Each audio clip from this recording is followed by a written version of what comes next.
Terá toda a impugnação dos fatos alegados na inicial, desde os fatos propriamente ditos, até a impugnação dos valores atribuídos, até a impugnação das provas que a parte pretende produzir, tudo de maneira motivada.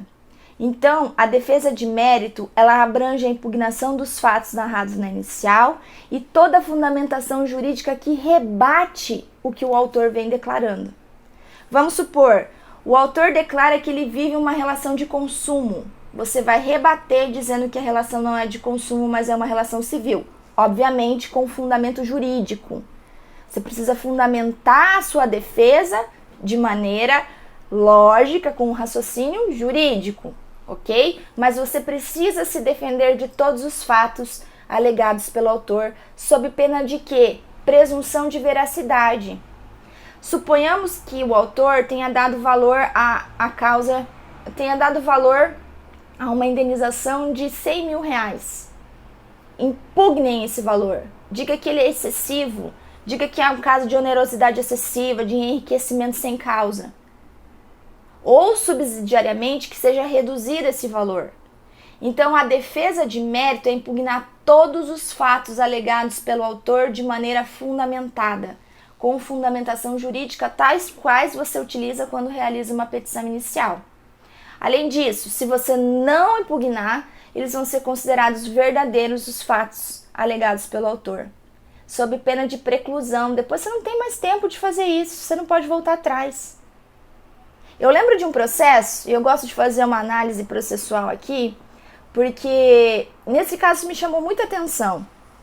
Ocorreu um acidente de trânsito, a parte sofreu um acidente, bateu uma motocicleta, o carro avançou sinal vermelho, atingiu uma motocicleta e o motociclista se machucou e ajuizou uma ação requerendo danos materiais e danos morais. Dos danos materiais, ele requereu o valor do conserto da motocicleta, as despesas com medicamentos, as despesas que ele teve com o tratamento de saúde na sequência e uma jaqueta de couro que ele usava. O réu se defendeu de toda a pretensão. Primeiro, ele se defendeu do próprio acidente, alegando que a culpa era exclusiva da vítima e alternativa à culpa concorrente para pelo menos reduzir o valor das indenizações. Impugnou o valor dos alimentos, dos medicamentos, impugnou o valor do conserto do veículo, mas esqueceu de impugnar o valor da jaqueta de couro. Ele não impugnou, deixou passar. E aí o juiz o que faz? Eu acho que é injusto pagar uma jaqueta. Ainda que o juiz não concorde com o pedido de indenização de uma jaqueta, o fato é que a parte tem direito a ser indenizada dos prejuízos sofridos se o réu não impugnou todos os fatos alegados pelo autor. E a jaqueta, eu me lembro, custava em torno de R$ 1.500. E tinha apenas uma mensagem de venda em sites que vendiam aquela jaqueta. A gente não sabe se era aquela jaqueta que ele estava usando, a gente desconhece se o valor da jaqueta era aquele mesmo, se era uma jaqueta original ou não, mas ele foi indenizado. Por que ele foi indenizado?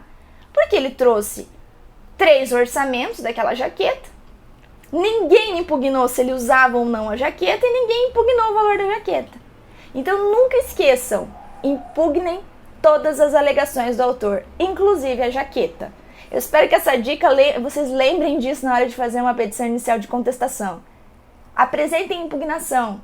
E se vocês não tiverem elementos para impugnar, pelo menos façam de maneira genérica. O examinador vai gostar.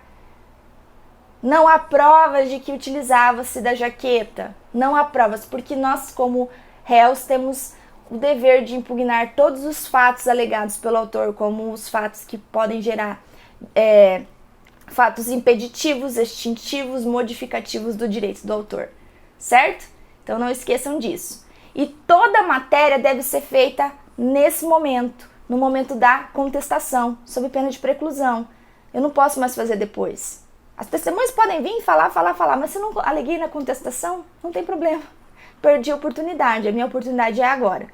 Então eu vou impugnar a existência do direito do autor, se aquele direito dele existe ou não existe.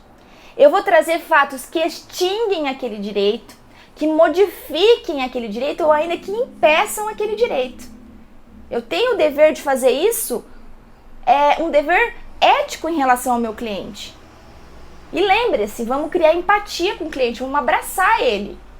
Vamos imaginar que a gente é o réu daquela ação. Porque a gente fica com mais raiva, com sangue no olho. Então abracem o cliente de vocês ou se coloquem no lugar dele. E impugnem todas as matérias alegadas pela parte. Isso é uma alegação, uma defesa, uma resposta do réu à pretensão do autor na petição inicial.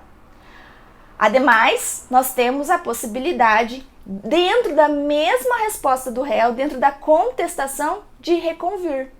E o que vem a ser a reconvenção? A reconvenção nada mais é do que um contra-ataque.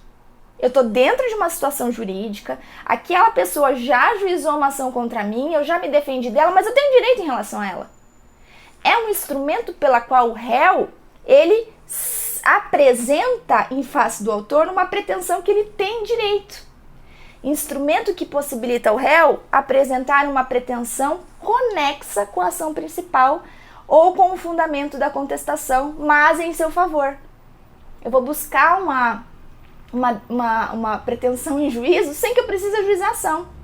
Ai, prof, mas significa que eu não vou pagar custas processuais? Claro que você vai pagar as custas processuais.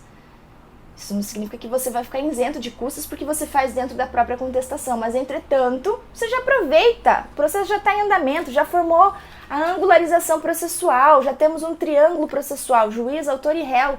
Agora eu vou me defender. E além disso, eu vou contra-atacar. Então eu já faço um movimento de defesa e de contra-ataque. Ah, você pediu indenização pelo conserto do seu veículo, meu querido? Porém, a culpa é sua pelo acidente ter ocorrido. Eu quero ser indenizado.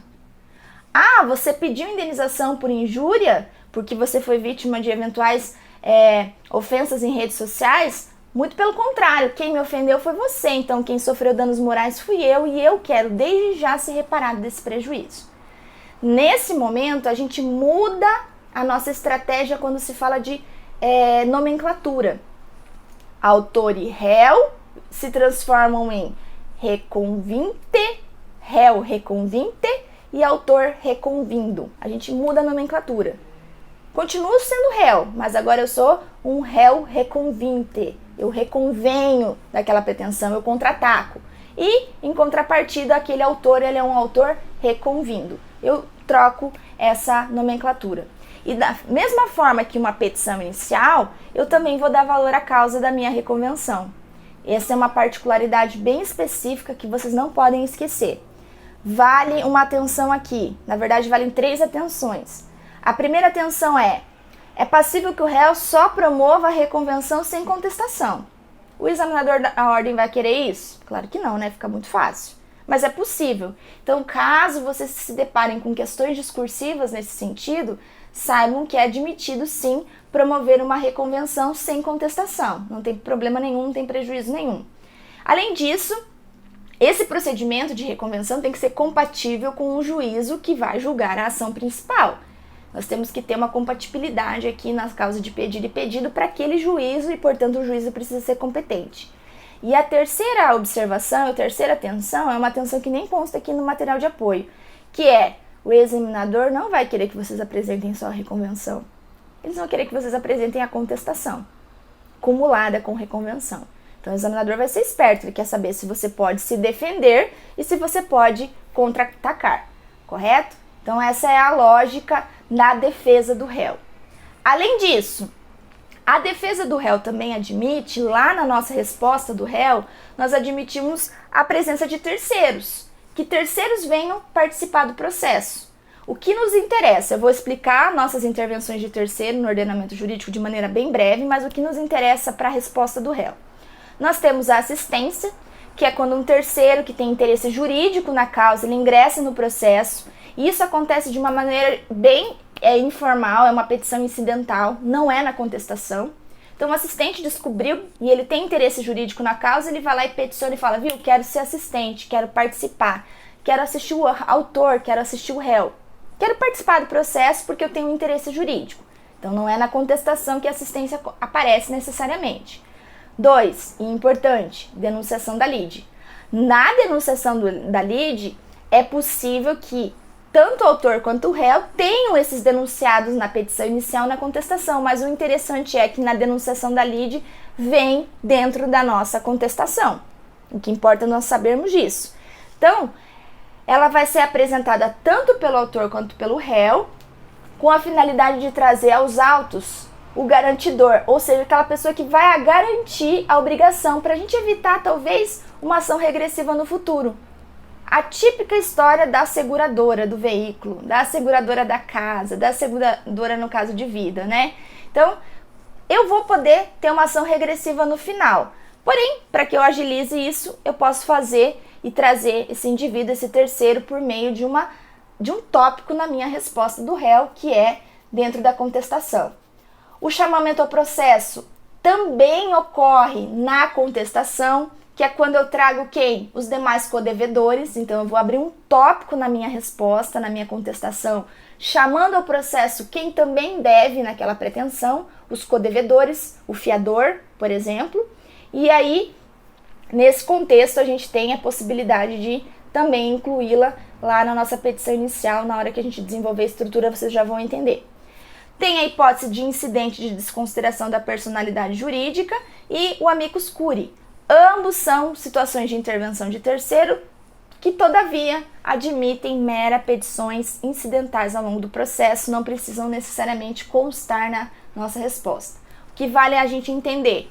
Na desconsideração da personalidade jurídica, nós temos pessoas que estão sendo obrigadas por aquela pretensão, seja de maneira direta, como as empresas em relação aos seus sócios, ou seja, da maneira inversa, seus sócios em relação às empresas. Eu desconsidero a personalidade jurídica de maneira direta ou inversa para que elas respondam às obrigações. Isso ocorre de maneira incidental ao processo. Ou amicus curiae, quando nós tivermos situações em que essas pessoas vão fornecer elementos necessários para o julgamento e o convencimento do juiz, e isso ocorre por mera petição. A título de contestação, nós vamos utilizar a intervenção de terceiros quando estivermos diante de denunciação da lide, ou seja, quando eu poderia utilizar de uma ação regressiva para a defesa da parte, ou ainda nas hipóteses de chamamento do processo, quando eu puder chamar os codevedores, os fiadores, para participar da minha ação, para participar da defesa. E isso ocorre na contestação. Então, são duas as hipóteses em que a gente traz a intervenção de terceiros na nossa peça, certo? Isso, em resumo, e de maneira muito clara, muito assertiva, muito prática, é a contestação. O examinador vai trazer uma notícia para vocês de que foi protocolada uma petição inicial, que houve a citação, que a parte foi intimada para audiência ou ainda que foi dispensada a audiência. Eu vou fazer a contagem do prazo, vou apresentar a minha defesa e eventualmente vou contra-atacar e vou chamar terceiros para me defender ao longo do processo, certo? E como a gente faz isso, prof? Como que é a nossa estrutura da peça? Observação. Amo resposta do réu. Amo contestação. Com todas as variáveis.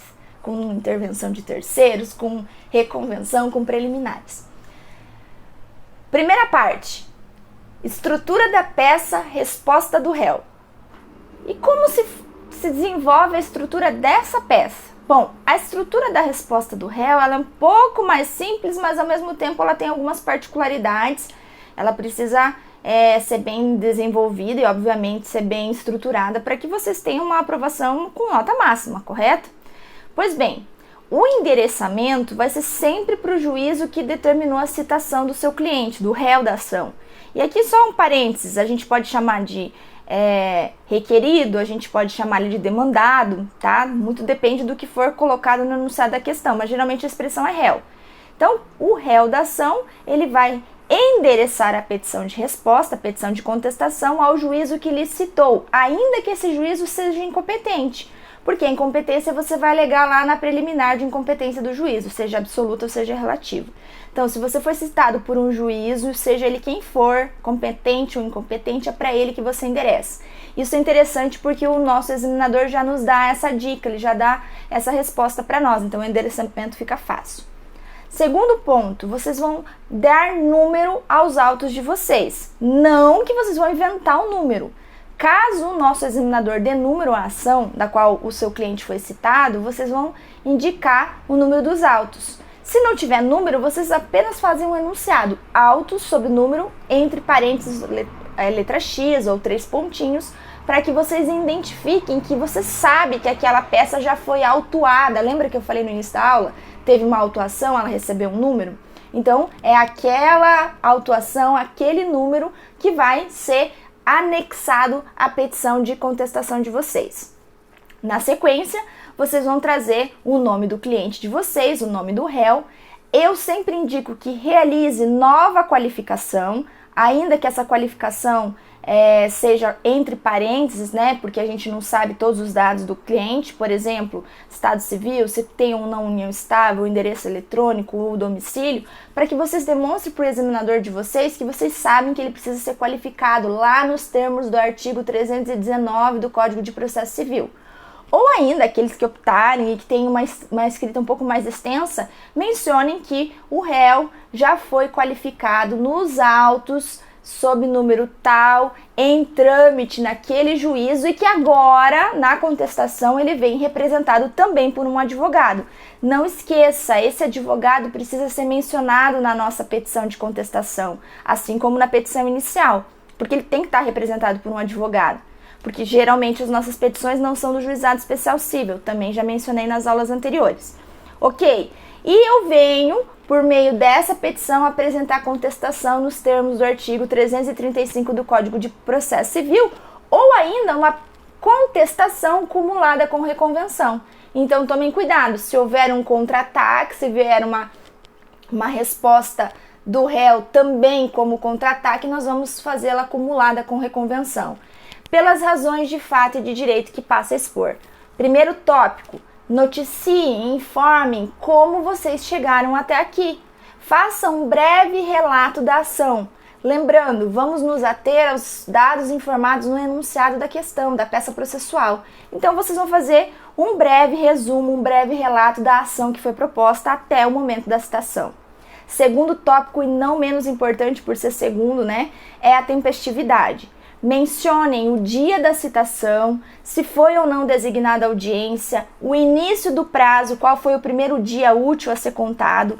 Contem que foi o prazo de 15 dias úteis e coloquem o termo final, o último dia do prazo. Porque volta e meia a nossa peça do exame da ordem, o nosso examinador costuma cobrar o termo final e você vai colocar lá no final se for necessário. Então mencionem o início do prazo, o decurso do prazo de 15 dias úteis e por fim o termo final. Não deixem de mencionar isso que é extremamente importante.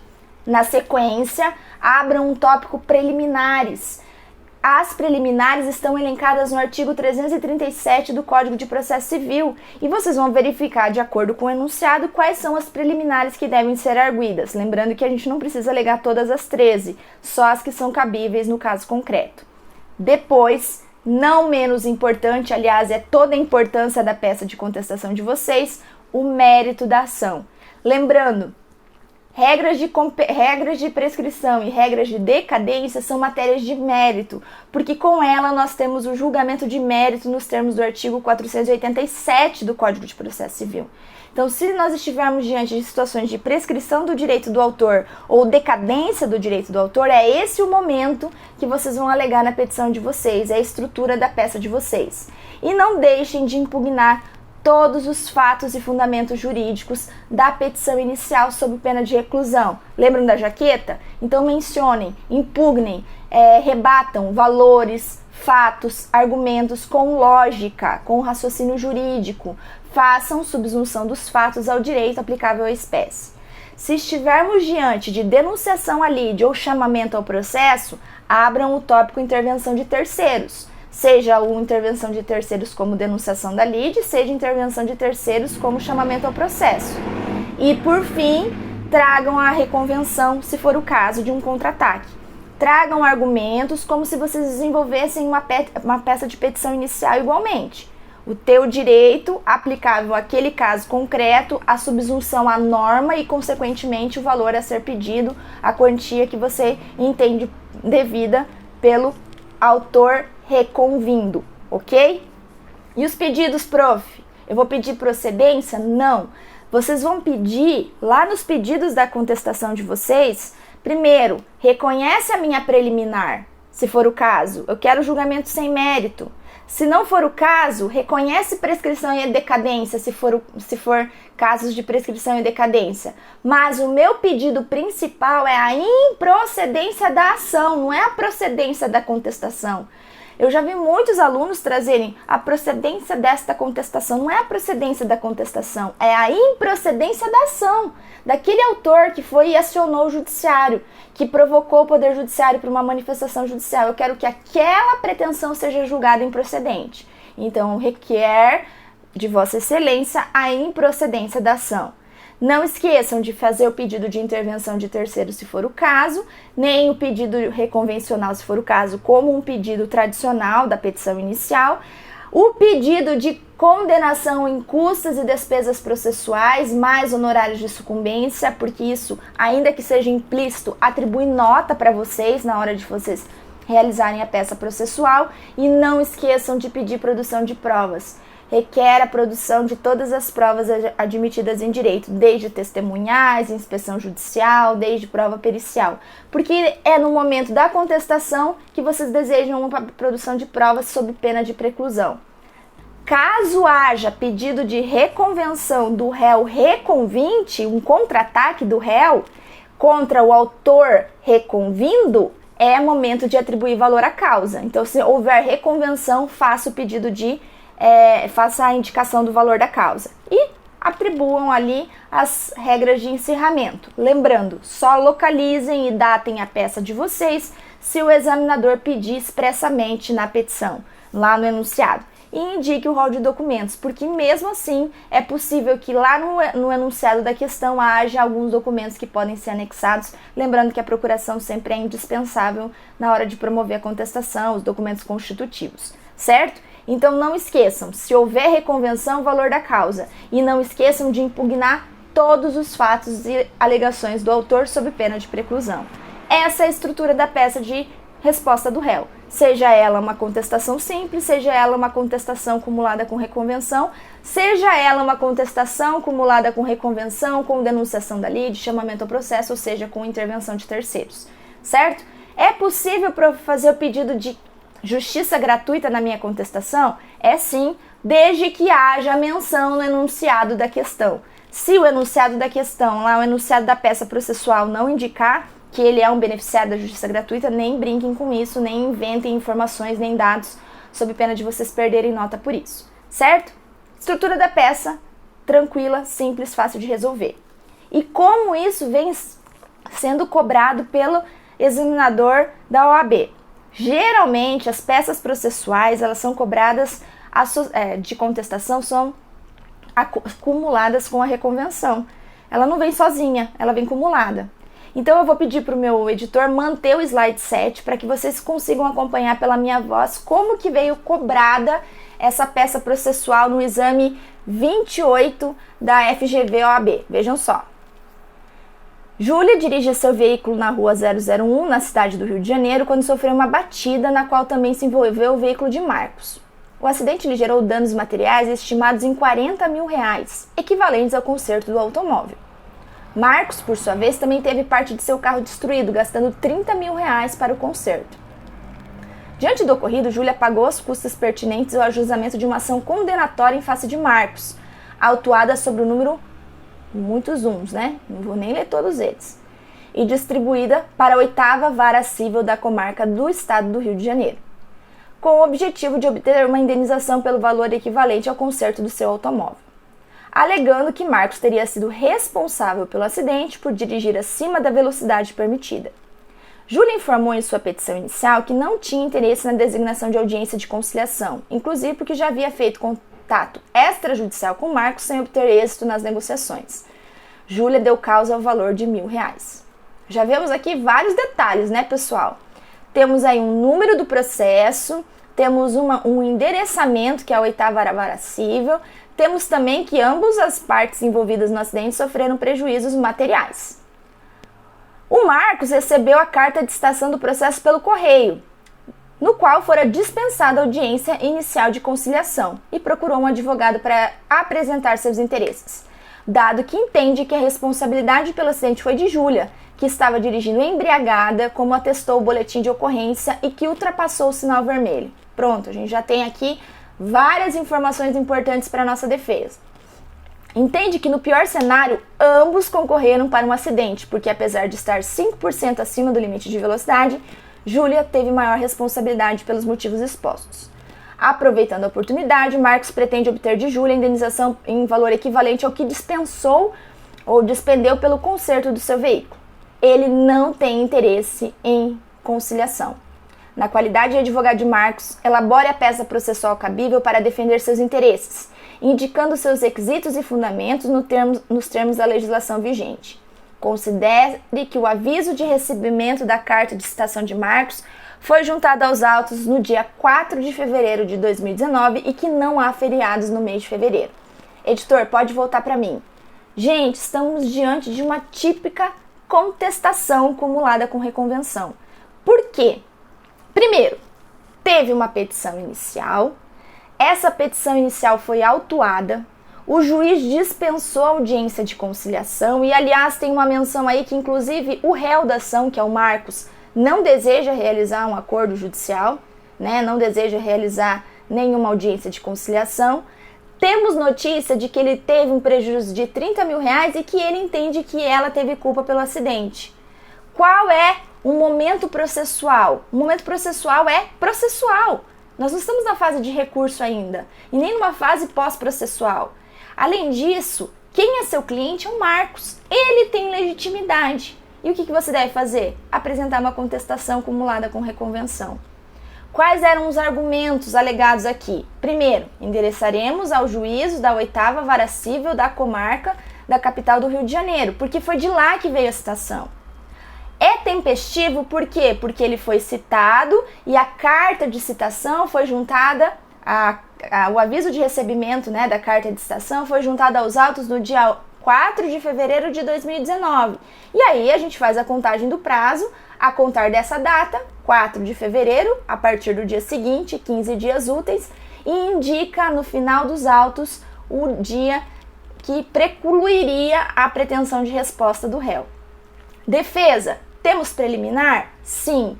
Se ela pediu R$40 mil para o conserto do veículo dela e deu valor à causa de 1.000, nós temos uma incorreção do valor da causa. Preliminar de incorreção do valor da causa. E os fundamentos jurídicos eram alegar o quê? Responsabilidade civil exclusiva da vítima, porque ela estava embriagada, teve um boletim de ocorrência que atestou a embriaguez ao volante e, além disso, ela passou um sinal vermelho.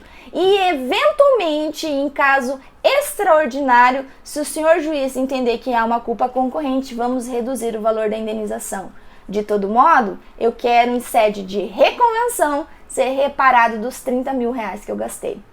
Correto? Então a gente elaborava uma contestação com reconvenção e elaborava essa peça direcionada ao juízo da 8ª Vara Cível lá da comarca do Rio de Janeiro, capital do Rio de Janeiro, ok?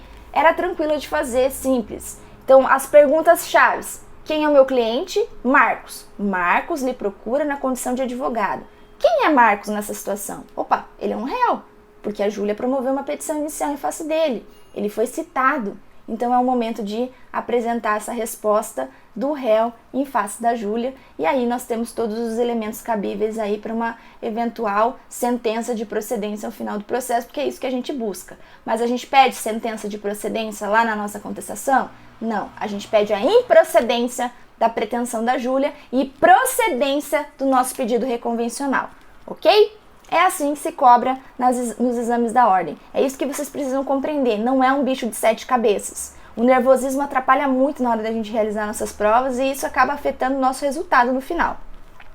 Prof, mas as questões envolvendo contestação, reconvenção e as alegações de intervenção de terceiros, ela vem sendo cobrada nas questões discursivas? Vem sim. E eu trouxe para vocês também um exame, que é o exame 22, para vocês visualizarem e perceberem. Mantenha no slide 8º enquanto eu leio, por favor, editor.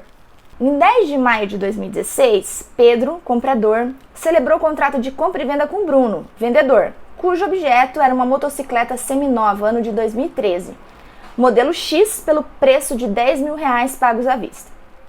Em setembro de 2016, então em maio ele comprou, em setembro de 2016 o Pedro foi citado para responder uma ação na qual Anderson alegava ser proprietário da referida moto. Sem entender a situação e com receio de perder o bem, Pedro ligou imediatamente para Bruno, que lhe respondeu não conhecer Anderson e não ter nenhuma relação com o problema, pois se trata de fato posterior à venda da moto, ainda informando que Pedro resolva diretamente com Anderson e procure seus direitos na justiça. Com base nos fatos narrados, responda os itens a seguir. Volta para mim. Comprei uma moto. Tô lá com a moto desde maio. Estamos em setembro. Fui citado numa ação por um cara que eu não conheço, dizendo que a moto é dele. E eu já paguei à vista esse valor. Aí vou ligar pro vendedor, né? Cara, me citaram aqui. O que aconteceu?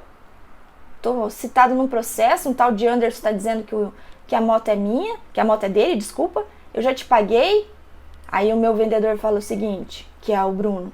Cara, se vira, contrata um advogado e o problema é teu. Diante dessa situação, o que a gente faz? Volta pro slide.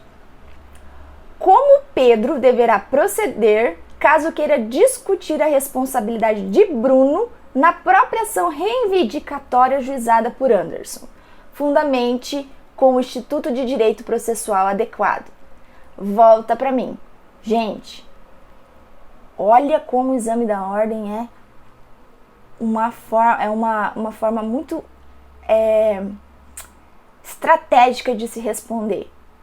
Como eu, Pedro, que acabei de comprar uma moto, faz 5, 6 meses que eu tô com essa moto, vou resolver esse problema numa ação que eu fui citada, da qual eu desconheço o cara que tá me ajuizando a ação. Eu contrato um advogado, obviamente, e eu denuncio a lide o meu vendedor.